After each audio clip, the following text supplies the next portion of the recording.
But no, I joined the Dragon's Den show in its third season. The first season I watched, I thought this show's kind of stupid because the questions that were asked were stupid, the responses were stupid, and I thought the show was irrelevant. Yeah. Second year I watched it again, and I felt the same. It was stupid, it was irrelevant. It's the way, because no one does a deal based on, you do your due diligence before you do a deal. And in this case, your due diligence follows the deal on air, so there's something stupid about that. Then, just before the third season started, I was invited to be a dragon. Well, all of a sudden, the show became relevant. How would you describe yourself? I mean, and let me say, can I say this first? There's a book, Michael Fishman talks about it all the time, called The Culture Code, and he talks about the different codes for things. And in America, the code for work is, who we are. Like, it's the identity of, like, so when you say, most people go into their business stuff, and in a conference like this, that would be a normal thing in context to say, but, like, who are you? Who is W. Brett Wilson? Well, my Twitter account describes it best, and it didn't happen quite right away, but it says grandfather, father, entrepreneur, philanthropist, and a couple other things. Those don't matter, but it's really the celebration of family for me, but that took a long journey to get there. Yeah. So in terms of your companies right now, you've been involved in a lot. I don't know if this is still accurate, but I think you had more investment deals on Dragon's Den, for those of you that aren't familiar. How many of you have seen him on TV? Yeah, he's from Canada, right? Canadians only, though. I get it. Dragon's Den is like Shark Tank in fact, it predated Shark Tank because O'Leary and Herjavec were my partners on the show as they were trying to get Shark Tank off the ground. And Shark Tank was failing miserably. They were doing 4 episodes a year until Mark Cuban came on, and suddenly they had brand. Now, O'Leary and Herjavec, great guys, no problem there, but they didn't have the brand to build the show. Yeah. When Mark Cuban showed up, it was a different thing. But no, I joined the Dragon's Den show in its third season. The first season I watched, I thought this show's kind of stupid because the questions that were asked were stupid, the responses were stupid, and I thought the show was irrelevant. Yeah. Second year I watched it again, and I felt the same. It was stupid, it was irrelevant. It's the way, because no one does a deal based on, you do your due diligence before you do a deal. And in this case, your due diligence follows the deal on air, so there's something stupid about that. Then, just before the third season started, I was invited to be a dragon. Well, all of a sudden, the show became relevant. And I had the privilege of getting on the show. The viewership, and just to give you numbers in Canada, Hockey Night in Canada, which is the big deal, is 1 million viewers. By our last season, we were doing 2.5 million viewers on this goofy little Wednesday night, hour-long show.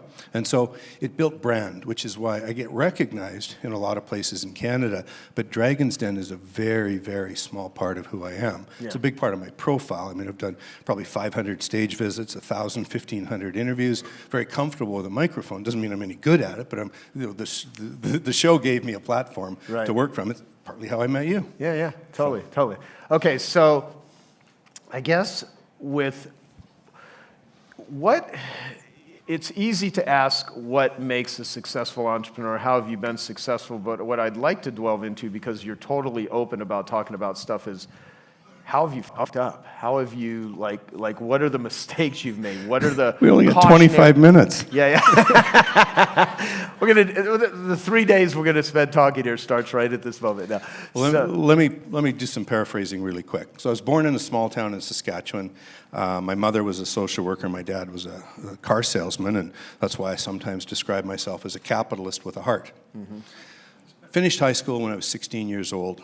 Been bullied a lot.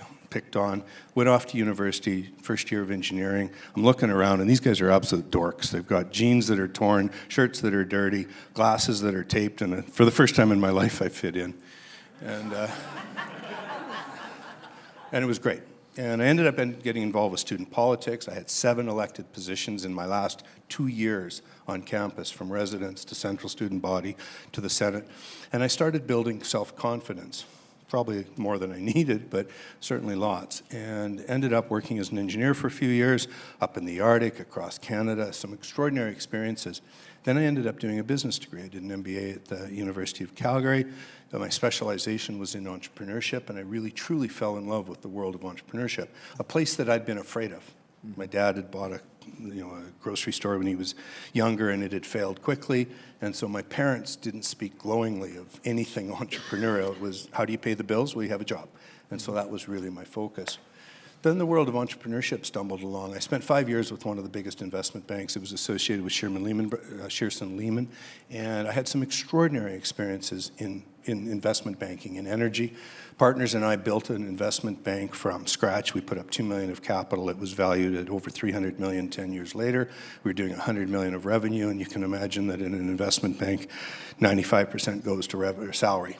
And the partners took most of that. So we were coining it left, right, and center. Everything that you ever want to celebrate in terms of recognition. I got listed as one of the top M&A specialists in the country. I got listed as one of the top 20 deal doers in the country. Recognition and philanthropy, left, right, and center. But to jump to probably the pivot point, I still remember the night vividly, where I was stuck at home babysitting. And that sentence in itself tells you almost the whole story. Stuck at home babysitting. I was parenting, not babysitting, because it was my own kid. And being stuck at home, in hindsight, was a huge mistake in my mind. We made a lot of money, so we had a big house. And the bigger your house is, the more you can spread your family out, so the less you have for connection and communication. So that was really important to me at that time.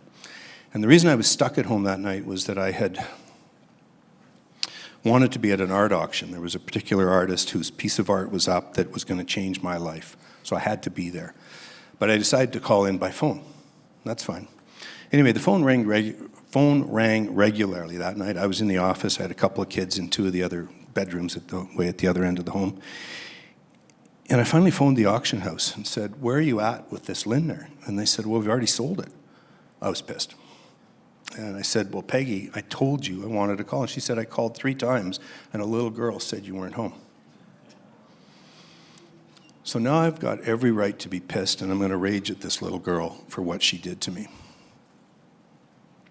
I remember going up to Rebecca's room, opening the door, and she's lying on the bed, crayons, coloring, whatever she was doing, 9 years old. I don't remember what I said to her in the 2 minutes that I was standing there, 3 minutes, but she crawled under her bed. She was so afraid of this vicious prick standing at the door. What I remember the most was the last sentence, which was, "What the fuck are you doing telling someone I'm not home?" And she looked up at me and said, "Well, you never are."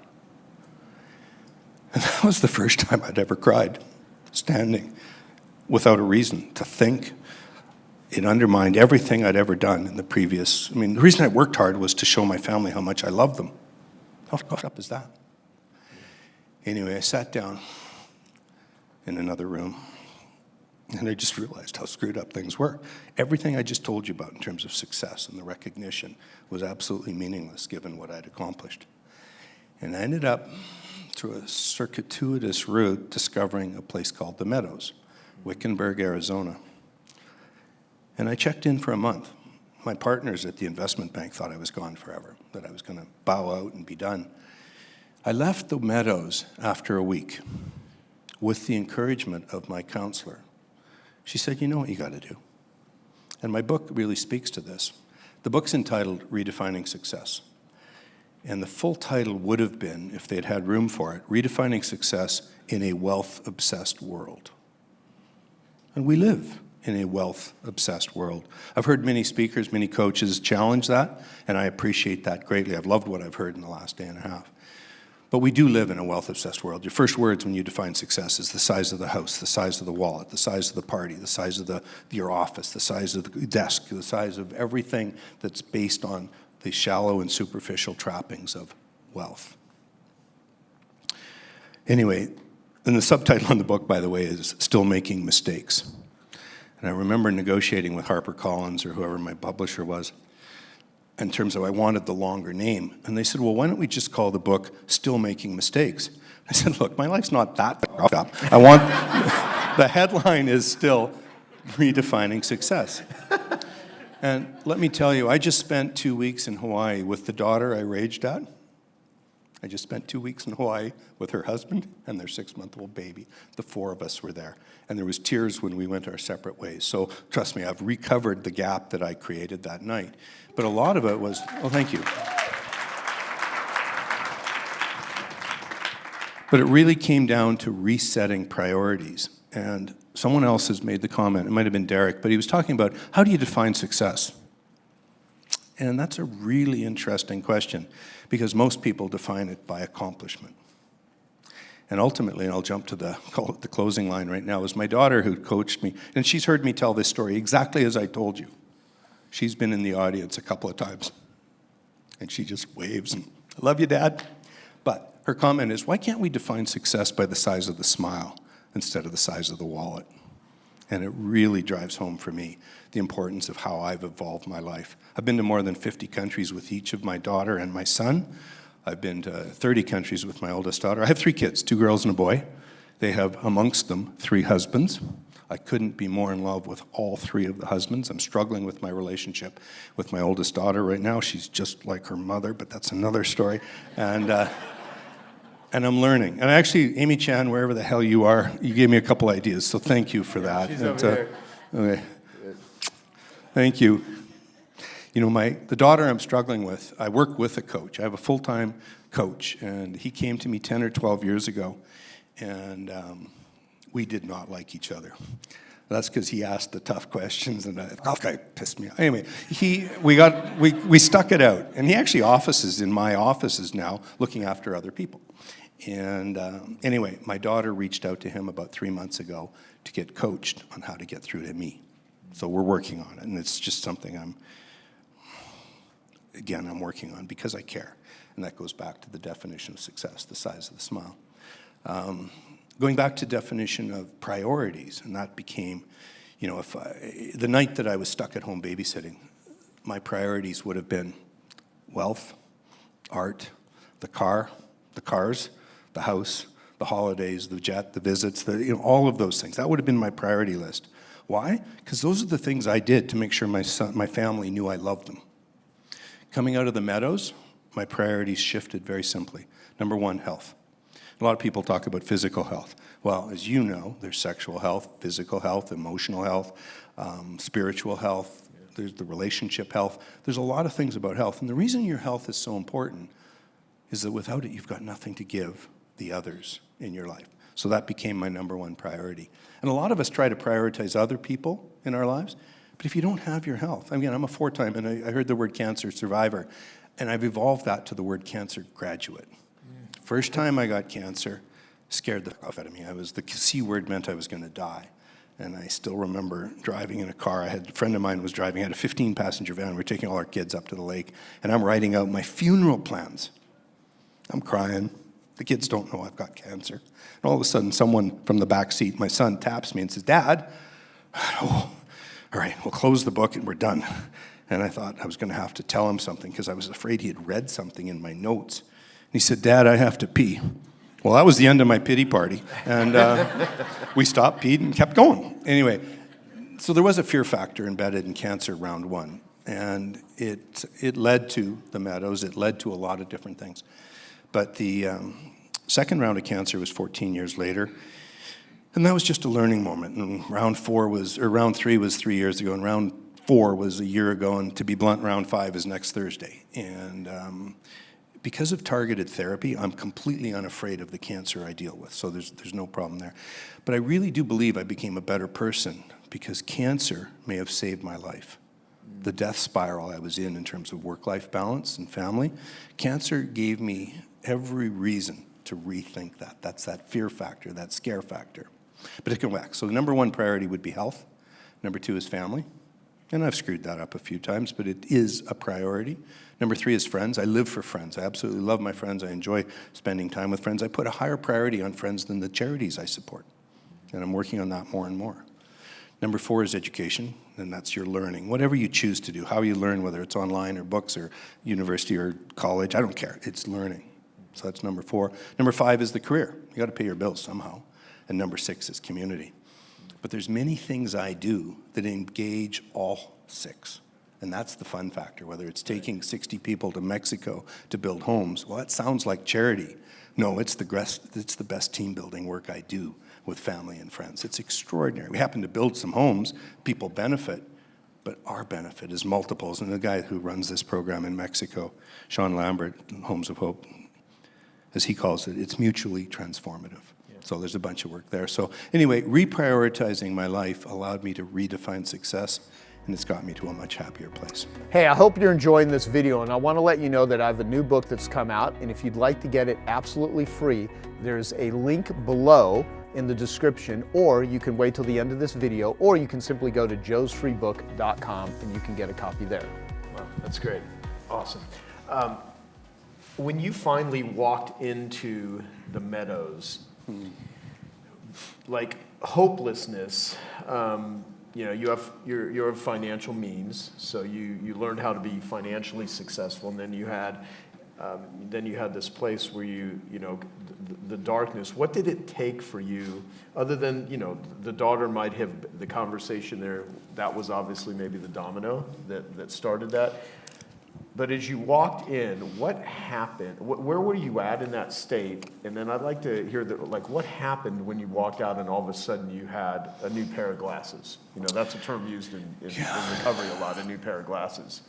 So the Meadows, I didn't know it at the time, but the Meadows is where some fairly well-known people go. And I've been to the Meadows before. Okay, there's a few first names I know, I see on TV, who are in my program, and we were left to leave it as first names only. 30, 40 people in a circle, and we're all explaining what's wrong with us. And I'm looking at people, and what was really bizarre is there was a young girl, 19, 20 years old, who talked about the dysfunctional relationship she had with her parents. Again, I'm sitting there, and they come around to me and ask, what's your addiction? What's your issue? And I'm going, well, I don't drink alcohol. I chose not to drink alcohol a long time ago. I don't do drugs. I like sex, but that wasn't an issue. It was with my partner. Work addiction, wealth addiction, those words, it just wasn't focused. I wasn't doing things that were right. And so I ended up at the Meadows because I thought that might help me. What was fascinating, though, again, this young girl says the relationship with her parents is a complete fail. And all they ever want to do is buy new cars and big art. And I'm like, fuck it, this girl's talking to my daughter. I mean, it's just, Jesus. And then another woman who looked a lot like my deceased mother said, if this place doesn't work for me, I know how I'm going to kill myself. She looked like my mother. And then there was a young gay man who said, I'm tired of the multiple relationships that I've had. I want one focused relationship. And there was another person who was quite a bit older than the rest of the average of the group. I was in my 40s. And they talked about the dysfunctional family relationship they had because of their drug addiction. So anyway, what was bizarre is those are the 5 or 6 people I remember who ended up in my small group. All of them were in my small group. It's almost like I chose them. And the way the Meadows works, as you know, is there's the idea is that pain lives below anger in the hierarchy of human emotions relative to, and most forms of addiction are a form of medication. So you're medicating the pain, but in the Meadows model, they help you deal with the anger that lives above the pain so you can release the pain. I've never cried more than that week. I'm sure you had a very similar experience. And that's really why at the end of that week, I came home, because I knew what I had to do. It was a restart, reload, but largely reprioritizing. And so the Meadows was magic for me. I've heard it criticized, I've heard it challenged, as I'm sure any addiction program would be challenged. Yeah. But it worked, and it worked well for me. Yeah. Well, you know what, I think the question is, does it work? Does your life work, right? Because all the different ways that someone can get to recovery or betterment or whatever it is, the question is, if what you're doing is allowing or helping your life to be better, and you to be better, and you to feel better, and you to connect better, then that is better, right? It just is. And I mean, I even have a friend who's the founder of, I'm sure, Ken is friends with him, Tim is friends with him, who's in the room. He's the founder of Codependence Anonymous, and he was the director of the Meadows for many years. And I was like, so how did you create, CODA? And he's like, well, here I am, being the director of the Meadows, and all of us therapists are helping people with this, but we ourselves are all fucked up, and we had no place to go, And so, he created it for, so, I mean, even people that are helping, the people that help other people sometimes don't have people helping them, and they don't help themselves. Well, as you may recall, most of the people coaching at the Meadows were themselves graduates. So they had a greater empathy than would have otherwise been imagined. The other interesting thing that was a reveal at the Meadows is I've had bipolar disorder from some time. It's considered mild, not severe. I live on the high side most of my life, which is actually a plus. When I slip from the high side into depression, I know how hard that is on me. When COVID started, I slipped into depression. There's an online tool called the Hamilton Scale, and you can go Google it, but do the Hamilton Scale and be honest. And I scored 24. Severe depression is 25. And I wasn't trying to impress or surprise anyone. I just wanted the honest answers. And anyway, I worked with a coach. Some supplements, doesn't matter what they were and what we did, but I got to a 12 in 6 weeks, 8 weeks. So I came out of depression, and it was a magic because of the businesses and the issues. I was a landlord, I was a lender, I was a borrower, I was a tenant, and I thought I was fucked on every side in terms of the way COVID was unfolding. So, but my other class comment really on the issues of bipolar is if you want to judge me for the fact that I have a mental illness, let me be crystal clear. The shame's on you because I'm not feeling it. Again, we can talk about it. Here we go. Well, what I'll do, I'll ask you one question just simply about, because you've done very well in business, and you have a lot, I really like your perspective. Why is capitalism so important? I think it's the inspiration driven by capitalism. Because the all for one for all in socialism, which, anybody know who Pierre Trudeau is? He is the end of Canada. He is, what did I say? I'm thinking, his father was the problem. Yeah. If his father hadn't had that random sexual experience with the addiction and issue. Yeah. Anyway, so, let's focus on Justin, the son. You're absolutely right. It's not good for Canada. It's not good what's happening. I'm not, again, some of you know about the blockades that are occurring and whatnot. I'm a huge fan of the convoy, as long as the convoy was anti-Trudeau. But when it becomes anti-economy, it's not working in its own favor. And so they're undermining themselves, and I've had communication. Someone took $8 million away from the GoFundMe program. Some of you might know this, but they'd raised a lot of money.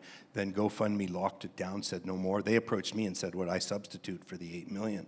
And I got into a conversation with the guys leading the campaign, and I was prepared to go to the hundreds of thousands, not millions, but they didn't have a great use for it. It wasn't clear what they wanted to do. And my biggest issue is we can't undermine the human side and the economy of Canada to make a message. I mean, 20,000, 50,000, 100,000 truckers are not 37 million. So we still have to follow conventional governance. Flip side is that Trudeau is so disrespectful of the efforts of some. He called it the fringe. It was a fringe minority with irrelevant commentary.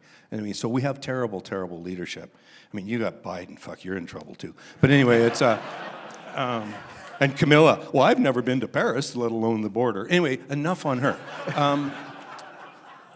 We do watch what's going on both sides of the border. But Canada's in trouble right now with this bent. And some of it's driven through social media. No matter what you do, you get attacked. I've stopped, by the way, I'm active on social media, and people ask me how I put up with the attacks. I don't read them. Yeah. I just post, and then people comment, and I don't read them. I don't care. You just can't. You should follow him on Twitter and see what, it's... F-bombs are allowed. They go further. Anyway, I have no idea what the question was. Capitalism. The question was quite random, and the answer was worse. Yeah. Capitalism. Hello? There we are. So I do believe in capitalism, but I believe in the spirit of entrepreneurship that's embedded in capitalism. I certainly, people talk about, this is where I really get pissed off, is when people refer to in the education programs, small business and entrepreneurship. Fuck off. Small business, nuh-uh. No, entrepreneurship is a way of thinking, whether it's small, medium, or large. Some of the largest corporations in Canada have entrepreneurs running them. Some of the smallest companies have people with their head up their ass running them. Yeah. So let's celebrate the spirit of entrepreneurship. What makes things different? What do you do well? What do you do better? What can you do differently? I mean, this room's full of entrepreneurs, I get it, but I get pissed when they keep, in schools and education programs, link small business and entrepreneurship. Bullshit. Entrepreneurship is a way of thinking. Let's teach it.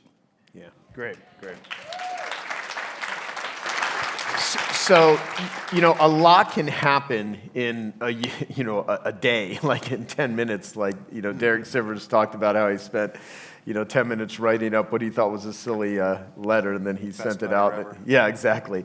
So, if you could go back a decade and do anything, focus on anything, learn anything, unlearn something that you think would have had the biggest impact or that would be applicable to everyone here, what would come to mind? It doesn't have to be one thing. What would be a couple of things? Or? Well, no, it's easy to draw a thread through that, go back in time, and that really is the messaging. And I think it's embedded, it's important for all of us when we can, every one of you is an influencer, whether it's friends or family or elderly or partners, doesn't matter. But it's the idea of defining success appropriately. Mm-hmm. And I wish I'd done it differently a long time ago. At the time of divorce, I wanted the kids 50-50. My ex said, "Where have you been for 10 years?" And I said, "Well, I was working." But I wanted the kids 50-50, and it's changed things dramatically. And so it's just that idea of defining success by your overall happiness. And this has come up, I've heard the theme in the conversation several times, but the idea that we're just chasing more.